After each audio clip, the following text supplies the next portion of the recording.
وصل وصل وصل، حذروا فزروا ايه؟ الراعي الرسمي للفسيخ.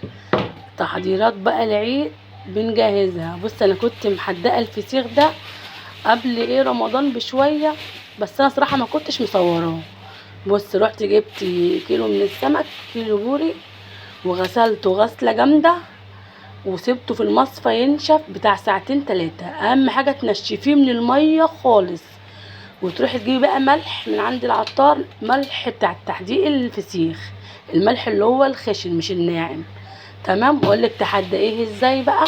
بتفتحي النخشوش بتاع الدماغ وتحطي فيه ملح، تحشيه ملح وترش عليه ملح، وتحطيه جوه 100 كيس، تقفلي عليه بكام كيس عشان ما يدخلوش هوا، وتركنيه في حته ما فيهاش ايه اي سقعيه، اهم حاجه بقى، اهم حاجه ان هو ما يخشلوش هوا خالص. وزي ما انت شايفه الفسيخ معايا هو اتعامل ازاي. عايزه اقول لك الفسيخ بيبقى في العيد ب 350 جنيه. انا جايبه ده الكيلو منه بكام؟ ب 120 جنيه. عايزه اقول لك حكايه. بص هو كيلو وزياده.